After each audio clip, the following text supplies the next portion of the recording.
যদি জামাত ক্ষমতা যেতে পারে অলি আহমেদকে বানাবে প্রেসিডেন্ট। জয়ের হঠাৎ করে এভাবে ক্ষমা চাওয়া এই মুহূর্তে, এর পেছনে অন্য কোনো কারণ দেখেন কিনা? জয়ের ক্ষমা চাওয়ার এটা হচ্ছে কি যে পরিবারতান্ত্রিক যে ধারা প্রবাহিত প্রবাহমান। সে তো উপদেষ্টা বলা হয়, right? কিসের উপদেষ্টা? সে ছিল সরকারের উপদেষ্টা। সেই সরকার তো পলাতক হয়ে গেছে। জয়ের কিছু লাগে না, সে হাসিনার ছেলে। হাসিনার ছেলে, অর্থাৎ হাসিনার ছেলে, শেখ হাসিনার ছেলে, এইটি তার পরিচয় না। কিন্তু শুনেন, এই যে আমরা যেটা দেখতেছি, আমি শিবচরে দেই একটা উদাহরণ, যেটা এই ভোটটা হয়ে যাওয়ার পরে যেগুলি আইসা আবার লুটপাট শুরু করতে গেলে এই যে স্বার্থে দ্বন্দ্ব হবে। তো বিএনপি যারা লুটেরা উঠছি, তারা কি আওয়ামী লীগের অতীতে লুটেরাদেরকে অ্যালাউ করবে? কিক মেরে খাতায় দেবে, ওই যে ওয়ারেন্ট আছে, তো ওয়ারেন্টে ধরাই দেবে না। এটা হচ্ছে মঞ্জু ভাই, এদের ভুল করছে। অন্যটা ব্যাখ্যা আছে। আপনার সামনে এই মুহূর্তে বিপদটা কি? যারা পালাই গেছে না। আমার সামনে এই মুহূর্তে বিপদ হলো এই শক্তি সেই শক্তি। বিপদকে হয় আওয়ামী লীগ বা বিএনপি বা জামাত ইসলাম, যেই হোক না কেন, উনি আমাকে ডিস্টার্ব করতেছে। এখন আমার বাড়ি ঘর, আমার সন্তান লেখাপড়া করতেছে, আমি যদি দেখি তার সাথে হাত করলে আমি বেঁচে যাই, আমি তাই কাজ করবো। লোকাল আমি কেন্দ্রকে কি বললো, আমার কাছে আছে তো। আমাকে শেখ হাসিনা কি বললো, শেখ হাসিনা বাঁচাতে পারবে? আমার কেসে বাঁচাতে পারবে না, তার বিরুদ্ধে কেস হবে না। এগুলো কিন্তু এগুলো টেম্পোরারি। টেম্পোরারি। আমি বললাম এই যে তাদেরকে ভোটের জন্য নিচ্ছে না, এইগুলো কারণ আমাদের দেশের রাজনীতিবিদদের সম্পূর্ণভাবে হয়ে গেছে। আমি আপনার সাথে একেবারে তারা বলছে তোমরা আসছে ভোটটা একটু নেওয়ার পরে আস্তে ওই মামলাগুলি দিয়ে ওই একটা একটা করে ধরা। আমি আপনার কাছে বলি, শুনি, নুরু যে কথা বলতেছে, হারুন যে কথা বলতেছে, রাশেদ যে কথা বলতেছে, আবার অনেকেই বলছে বিন বর্বর নেতারা, ইভেন মির্জা ফখরুল কি বলছে, বলছে অর্থাৎ ভোটের জন্য আপনারা কিন্তু আওয়ামী লীগকে ক্ষমা করতে রাজি, ওদের পাশে থাকতে রাজি। এই যে ব্যাপারটা, এইটা পরে কি, এটা যদি আওয়ামী লীগ বুঝতে পারে, আওয়ামী লীগ বুঝতে পারে যে এই প্রেম তো প্রেম না, এই প্রেম হলো মহা সংকটে পড়ার প্রেম, তাহলে কি করবেন আপনি? ভোটটা কারে দিবেন? জামাতরে? আসেন, ওদের জাতীয় পার্টিকে দেওয়া উচিত ছিল। আসেন, জাতীয় পার্টি হিসেবে নাই, জামাতকে দিবেন? প্রশ্ন কিন্তু এখানে দাঁড়াইছে। আবার মাহমুদ মান্না কি কইছে, আমার কাছে স্পেসিফিক তথ্য আছে, এই 5ই অগস্টের পরে জামাত ইসলাম আওয়ামী লীগের বিধ্বস্ত পরিবারগুলোকে দেখছে, সাহায্য সহযোগিতা করছে, কিছু করছে। হ্যাঁ করছে, কৃতজ্ঞতা বোধ তো আছে, লোকালি আছে। তো এখানে তো জামাতের খেলা আছে। কেন? আবার জামাত কিন্তু কন্টিনিউয়াসলি করেই যাচ্ছে, কিন্তু তার নিজস্ব ফান্ড আছে। তবে ওই এনসিপি কে নিয়ে জামাতের কিছু ফিল্ডটা একটু নষ্ট হয়েছে। হ্যাঁ, এটা সত্য। তা না হলে তারা যে আওয়ামী লীগের সাথে যে একটা লিয়াজ গড়ে উঠছিল, ওই যে বলে না যে এই আপনার জামাতের না, এটা যেমন আপনি শোনেন, এটা আংশিক সত্য। আবার এনসিপি জামাতে যাওয়ার কারণে জামাত শক্তিশালী জন্ম পাবে না। জামাতের শক্তিশালী হওয়ার একটা হচ্ছে যে তারা চায় জয়ের গ্রহণযোগ্যতা চায়। গ্রহণযোগ্যতা হলো যে আমরা যুদ্ধাপরাধী না, আমাদের সাথে তো দেখো একটা বীর বিক্রম আছে একজন, এখন স্বাধীনতার একটা ঘোষক হয়েছেন আখতারুজ্জামান মেজর। আখতারুজ্জামান মুক্তিযোদ্ধা, কিন্তু ছোট মুক্তিযোদ্ধা। বীর বিক্রম, শুনেন, ট্রফি, সে একজন বীর বিক্রম পাইছে। এট দ্য সেম টাইম তাকে সে আবার স্বাধীনতার ঘোষকও বানাই দিতেছে। তার তো সবই আছে।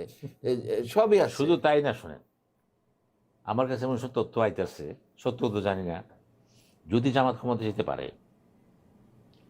অলি আহমেদকে বানাবে প্রেসিডেন্ট। কেন বানাবে?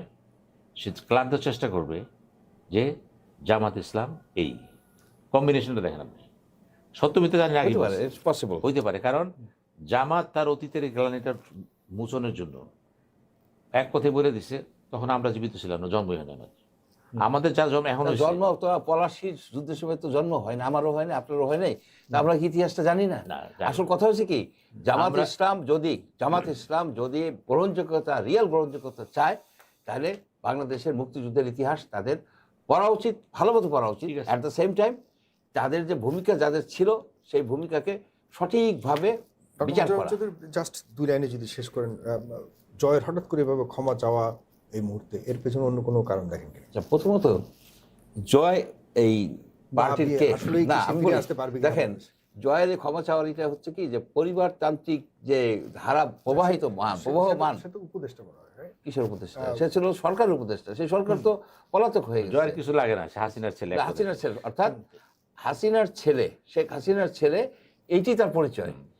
এখানে শেখ হাসিনা চাইতে পারে, অথবা কাদের সাহেব যদি চাইতো, তাহলে বলতে পারে যে পার্টির পক্ষ থেকে চাওয়া হয়েছে, এবং এটা পরিবারের পক্ষ থেকে চাওয়া হয়েছে, সেটাকে কেউ গ্রহণযোগ্য মনে করবে না। আরেকটা কথা, সবাই মিলে যদি ক্ষমা চায় কোনো গ্রহণযোগ্য হবে না, যতক্ষণ না শেখ হাসিনা বলতেছে যে আমি ক্ষমা চাইলাম।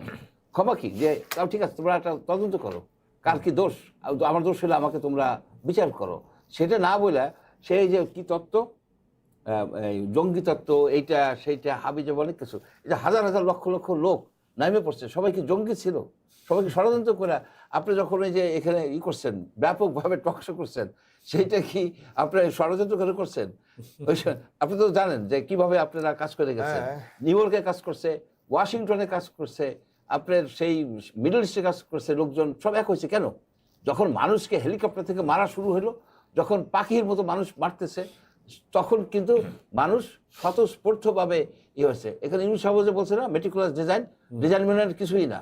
ডিজাইনের এই রেসপন্সের যদি একজন মাস্টার মাইন্ড থাকে, এটা শেখ হাসিনা। সে গুলি করাইয়া মানুষ মারার ফলে বাঙালি জাতি একেবারে জায়গা উঠছে, সবাই স্বতঃস্ফূর্ত ছিল, প্রতিরোধ ছিল। এখন আপনি দেখেন, সে যদি এইখানে অ্যাকচুয়ালি রিকনসিলিয়েশন চায় যে আওয়ামী লীগ একটা বড় শক্তি, তার 3-4 কোটি ভোটার আছে, তাদেরকে যদি জাতি গঠনে তাদের জীবনযাত্রা যেন ভালো থাকে, তাহলে আপনি রিকনসিলিয়েশন কমিশন করতে পারে। আপনার যেমন অনেক ভুয়া মামলা দিচ্ছে, অনেক নিরীহ আওয়ামী লীগার আমার এলাকারই আছে, নিরীহ আওয়ামী লীগাররা পলায় আছে, তারা খুবই কষ্টে আছে, কিন্তু তাদের কিন্তু কিছু হয় নাই। হয়েছে কাদের জানেন? যাদেরকে ওই এমপি নিয়ে আসছে সব মাস্তান। এই মাস্তানগুলিকে আনছে যে তোমরা যাইয়া হুমকি দিয়ে ভয় দেখাইয়া এই ভোটটা আমি যাকে বলছি তাকে, অর্থাৎ আমি এই আমার এলাকাটাকে আমি কন্ট্রোল করব। এই খেলাটা চলতেছে। যে ট্রু রিকনসিলিয়েশনের কথা আমরা তো সবসময় বলি। আর একটা জিনিস যদি 1 মিনিট আমি বলবো, আরেকবার বলছি, যে এই সব নেতা কর্মীরা যারা বিভিন্ন পোস্টে ছিল, পোস্টে না থাকে কিন্তু কোনো করতে পারে না, তারা যে অন্যায় অবিচার করছে, চাকরি বেচছে, জমি দখল করছে, আপনার টেন্ডারবাজি করছে, মামলাবাজি করছে, লোকের ফলস মামলা দিছে, বিভিন্ন ধরনের অপরাধ তারা করছে। একেবারে সেন্ট্রাল কমিটির মেম্বার থেকে শুরু করে ইউনিয়ন কমিটি পর্যন্ত। শুধু আওয়ামী লীগ না, আপনার স্বেচ্ছাসেবক লীগ, ছাত্রলীগ, যুবলীগ, যুব মহিলা লীগ, তারপরে আপনার শ্রমিক league, at the same time ইনুর জাসদ, তারপরে কি বলে ওই জাতীয় পার্টি, এরা কিন্তু রাজনৈতিক পোস্ট হোল্ড করে বিশাল বিশাল সব ফৌজদারি দুর্নীতি অপরাধ করছে। তাদেরকে একটাই শাস্তি, তারা রাজনীতি করতে পারবে না।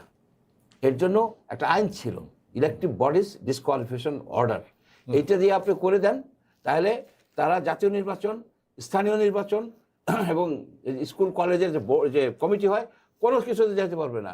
তোমরা নিশ্চুপে ব্যবসা বাণিজ্য করো, হাঁস পালো, মুরগি পালো, যা কিছু করো, কিন্তু তোমরা রাজনীতির মধ্যে আসতে পারবে না। এই কারণে তোমরা রাজনৈতিক পোস্ট হোল্ড করে তোমরা জনগণের উপরে অত্যাচার করছো, নিপীড়ন করছো, এগুলি। এটা যদি না করা হয়, এই যে এরপরে তো আপনার স্থানীয় সরকারের নির্বাচন হবে না, সেই নির্বাচনে দেখবেন কি এই সব আওয়ামী মাস্তানরা কায়দা কানুন কইরা, আমি যাদের অপারেশনটা দেখলাম, কায়দা কানুন কইরা তার বহু জায়গায় হয়ে যাবে, দখল করে নেবে। তাদেরকে রাজনীতি থেকে নিবৃত করতে হবে। এমনকি যারা চাঁদাবাজি করে, এই যে 7,000 লোক বহিষ্কৃত করছে, ওরা এফডিআইনে ফেলাই দেন, ওরা কোনো রাজনীতি করতে পারবে না। একদম তারা সম্পূর্ণভাবে নিষ্ক্রিয় হয়ে যাবে, এই দুর্নীতি করতে পারবে না, দুর্বৃত্তায়ন করতে পারবে না। তারা তো এই যে দেখেন যে পোস্ট এবার আসছে, এলাকায় ঢুকছে, এরপরে তারা যে স্থানীয় নির্বাচন হবে, চেয়ারম্যান তারাই হবে, টাকা দেওয়া হোক, ঘুষ দেওয়া হোক, ভয় দেখাই হোক, ভয় দেখাই করবে। সুতরাং তাদেরকে আরেকটা জিনিস খুব ইম্পর্টেন্ট, ফ্যাসিবাদ সারাই যদি প্রিভেন্ট করতে হয়, জামাত, এনসিপি এবং জনগণের সাথে বিএনপির ডিস্টেন্স করা চলবে না। তাদের সাথে একসাথে থাইকা ফ্যাসিবাদটাকে আপনার প্রিভেন্ট করতে হবে।